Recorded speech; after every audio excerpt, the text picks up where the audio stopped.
शुरुआत करते हैं हमारी नई कहानी से, हॉरर स्टोरी। कहानी शुरू करने के पहले एक बात बताना चाह रहा हूँ आप सबको। जिस तरह की आम तौर पर हम लोग हॉरर स्टोरीज सुनते हैं, ये उससे काफ़ी डिफरेंट है। Most of the horror stories जो आज तक हम सुनते आए हैं, देखते आए हैं, पढ़ते आए हैं, वो फिक्शनल स्टोरीज होती हैं। But I try something new, and ये जो हॉरर है वो रियलिटी हॉरर है, जिसे आप सब लोग भी कनेक्ट कर पाएंगे। तो कॉन्शियस, अंतरात्मा। सो एंड तक देखना। एंड जैसा कि मेरी हर स्टोरी में होता है, सबसे बड़ा प्लॉट मेरी स्टोरी का इन दी एंड पता चलता है। एंड जो मैसेजेस होते हैं मेरी स्टोरी के अंदर, वो मैं अपनी ऑडियंस तक पहुंचाना चाहता हूं। एंड उसी का यहाँ पर इन स्टोरीज के थ्रू मैं ट्राई करता हूँ, राइट। तो शुरुआत करते हैं हॉरर स्टोरी से, जिसमें सबसे बड़ा जो रोल है वो है कॉन्शियस का।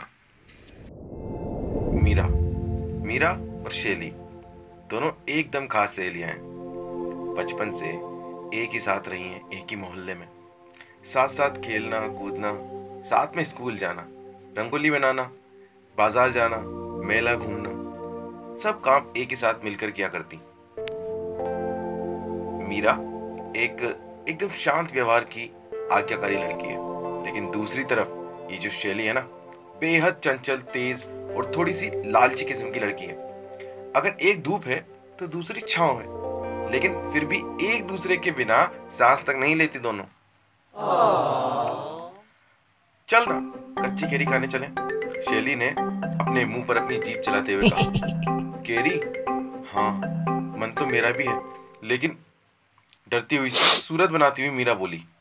लेकिन क्या? शैली बोली। पिछली बार केरी खाने के चक्कर में माँ से जो डांट पड़ी थी ना, वो भूल गई क्या? ना बाबा ना, मीरा ने डरी आवाज में बोला। अरे डरपोक, मैं हूं ना, मेरे होते हुए तुझे कुछ नहीं होगा, तू बस चल, शैली ने सिर उठाते हुए बोली। पिछली बार भी तूने यही कहा था ना, मीरा ने आंखें बड़ी करते हुए कहा। अच्छा, मुझे याद नहीं, अपनी उंगली से सिर खुजाते हुए बोली। अब शैली ने बड़ी चालाकी से बात करते हुए मीरा के कान के पास जाते हुए एक बात बोली। कच्ची केरी को जब नमक के साथ खाने में जो मजा है, उसकी तो बात ही अलग है।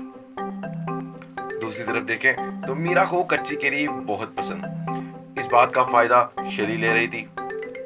अंत में मीरा को मनाकर केरी खाने पड़ोस के बगीचे में जा पहुंची दोनों। तो इसी तरह हंसते खेलते बचपन बीतने लगा। दोनों बहुत खुश रहती, जब भी एक साथ होती, एकदम पक्की यारी जो है। दोनों अब बड़ी होने लगी है, शादी करवा ही देनी चाहिए, मीरा की दादी ने दोनों की तरफ देखते हुए बोला। दोनों शर्मा कर मीरा के कमरे में भाग खड़ी हुई। दिन बीते, महीने बीते, और 8 महीनों में ही जैसे ही मीरा 18 साल की होती है, उसकी शादी बड़े शहर अहमदाबाद में एक वकील लड़के से कर दी गई। शैली को मीरा की और मीरा को शैली की बहुत याद आती। इसी बीच शैली की शादी इत्तेफाक बोलो या दोनों का प्यार या दोस्ती, शैली की भी शादी अहमदाबाद में ही तय होती है और उसकी शादी कर दी जाती है। अब दोनों एक दूसरे के साथ पहले की तरह ही समय गुजारती, सुख दुख बांटती।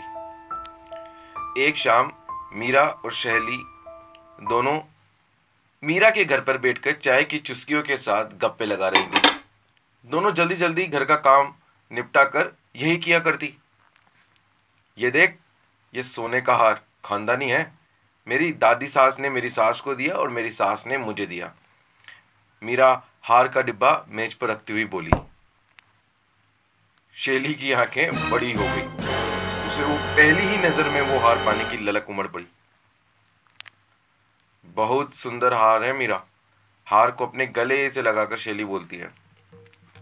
उस दिन के बाद से शैली को उस हार के अलावा कुछ और दिखाई नहीं देता, लेकिन करे तो क्या करे। दोनों की सांसारिक जीवन काफी अच्छा और खुशियां भरा था। दोनों के बच्चे हो चुके थे। मीरा को एक लड़की थी राधा, और शैली को एक लड़का शिवेश और लड़की चित्रा है। मीरा को इन दिनों शारीरिक कमजोरी रहने लगती है, तेज बुखार रहता है। डॉक्टर ने टाइफाइड बताया है। मीरा ने शैली को बताया। दिन रात मीरा की सेवा करती शैली डॉक्टरों अस्पतालों के चक्कर लगा लगा कर शैली और मीरा के घर वाले थक चुके थे। लेकिन मीरा की बीमारी दिन प्रतिदिन मीरा के शरीर को तोड़ रही थी। पैसों की तंगी अलग, जिसने दोरी मार मारी। एक दिन शैली को अपने पास बुलाकर उसके हाथ में वो हार रखते हुए मीरा बोली, ये मेरी अमानत है जो तुझे संभाल के रखने के लिए दे रही हूँ। जब राधा की शादी हो तो कन्यादान के समय उसको मेरी ये निशानी देना। खांसते हुए मीरा बोली। मीरा अब जीने की आस छोड़ चुकी थी। उससे वो दर्द सहन नहीं होता था। एक शाम जब मीरा की हालत बहुत बिगड़ने लगी, उसकी नब्ज ने भी उसका साथ छोड़ दिया। वादा कर मेरी राधा की मां बनकर उसको मेरी कभी महसूस नहीं होने देगी। मीरा रोती हुई बोली, हाँ हाँ, राधा मेरी भी बेटी है। मैं उसको कभी भी किसी चीज की कमी नहीं होने दूंगी। शैली का गला भराया था। मीरा दम तोड़ चुकी थी। पूरा परिवार शोक में था। शैली बिलक बिलक कर रोती, लेकिन अब उसकी जिम्मेदारी भी तो बढ़ चुकी है।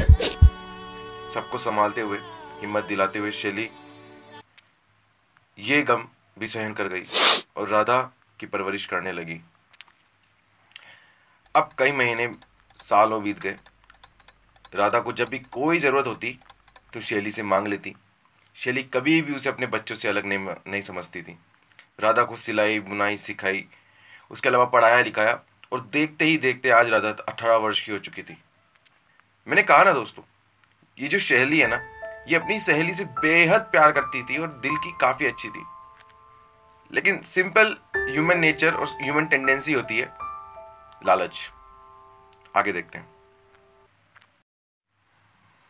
अब शैली ने राधा के लिए लड़के देखना शुरू किया। अरे उनकी शादी जो करनी थी, 1 साल के भीतर ही राधा की शादी भी कर दी गई। लेकिन यहां शैली ने राधा को उसकी मां का दिया हुआ हार नहीं लौटाया, जो कि मीरा ने राधा को सौंपने को कहा था। एक शाम, काफी महीने बीत जाने के बाद, एक शाम जब शैली हार को अपने गले से लगाकर बोलती अपने ही आप में, इस हार पर सिर्फ मेरा हक है। मैंने राधा की इतनी अच्छी परवरिश की, पढ़ाया लिखाया, शादी कराई, तो क्या मुझे उसके बदले कुछ नहीं मिलना चाहिए? ठीक उसी वक्त वहां एक परछाई शैली को दिखाई देती है, लेकिन वहां कोई इंसान नहीं था। शैली ने बहुत कोशिश की, लेकिन उसे वहां कोई इंसान नहीं दिखा, सिर्फ परछाई। जितना मैं सोचती थी उससे भी कहीं ज्यादा लालची निकली तुम शैली। एक अदृश्य सी आवाज गूंजती है। इस वक्त शैली के रोंगटे खड़े हो जाते हैं, गला सूख जाता है। शैली डरती हुई बोली, ये कैसी आवाज है? कौन है यहाँ? उसी वक्त से एक अजीब सी हंसी। मुझे नहीं पहचाना? मुझे लगा मेरी आवाज से ही पहचान जाओ। तुम मुझे ही बोले। ये सुनते ही शैली ने आओ देखा न ताओ वहां से भाग खड़ी हुई और भागते हुए कमरे के बाहर आकर खड़ी हो गई और राम नाम का जप करने लगी। पसीने में तरबतर भीगी हुई, गला सूखा हुआ, घबराई हुई सी शैली कमरे में वापस दबे पांव जाती है, ये सोचते हुए शायद कहीं ये उसका वहम तो नहीं। अच्छा हुआ तुम वापस आ गई। फिर से वही अदृश्य आवाज सुनाई पड़ी। शैली डरते हुए बोली, मीरा? अदृश्य आवाज बोलती है, हाँ मीरा, आखिर पहचान ही लिया। मुझे क्यों परेशान कर रही है? तुम तो मर चुकी हो ना। जो परछाई शैली को दिखी और जो आवाज शैली को सुनाई दे रही थी, फिर से बोलती है, तुम्हारे पास जो मेरी बेटी की अमानत है, जो मैंने तुम्हें रखने के लिए दी थी, क्या वो तुम्हें उसे नहीं देनी चाहिए थी? चाहे तुमने उसे पाला हो, क्या वह तुम्हारा फर्ज नहीं था? क्या जो वादा तुमने मुझसे किया था कि तुम मेरी राधा की मां बनकर रहोगी, क्या तुमने उसे पूरा किया? या फिर तुम्हारी लालच की आग में सब जलकर भस्म हो चुका है? हाँ, क्या मेरी बेटी का मेरी दी गई सिर्फ एक अमानत, क्या उसका उस पर हक नहीं? तुमने अपने लालच की वजह से हमारी दोस्ती और प्यार का भी मजाक बनाया है। आज तक जो भी तुमने मेरी बेटी के लिए किया, उसके लिए तुम्हारा बहुत बहुत शुक्रिया। लेकिन वो अमानत मेरी बेटी तक नहीं पहुंचती है तो ये मैं इसे अपना अपमान समझूंगी। ये बात बोलकर परछाई वहां से गायब हो जाती है। सारी रात शैली को नींद नहीं आती, बस करवटें बदलती और सोचती रहती। सुबह उठी तो उदास सी आंगन के झूले पर बैठी हुई कुछ सोच रही थी।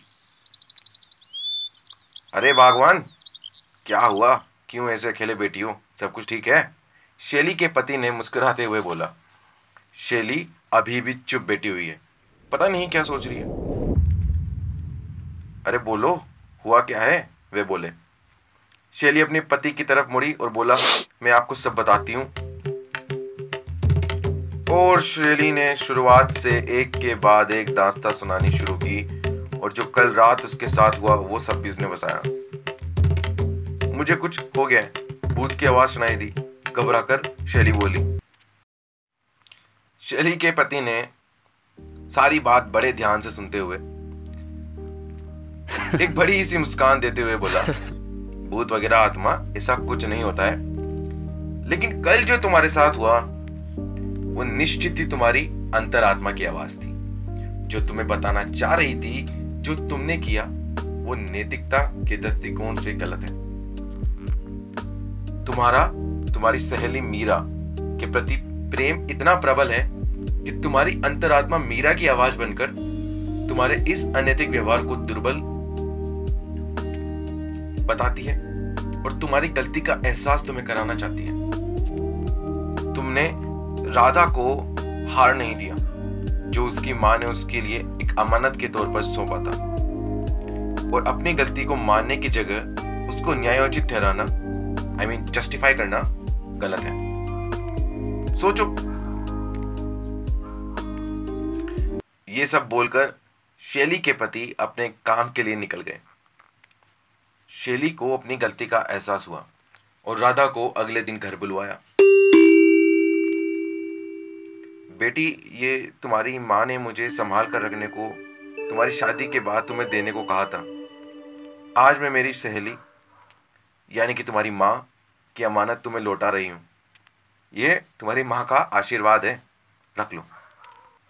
और हाँ, ये सोने की चेन, ये भी तुम्हारी माँ ने मुझे तुम्हें सौंपने के लिए रख के गई थी, ये भी लो। राधा यहाँ से हार और चेन लेकर ससुराल लौट गई। लेकिन हार के साथ चेन? शैली के पति बोले। तो शैली बोली, राधा की एक माँ की तरफ से हार और दूसरे की ओर से चेन। दोनों मुस्कुराए।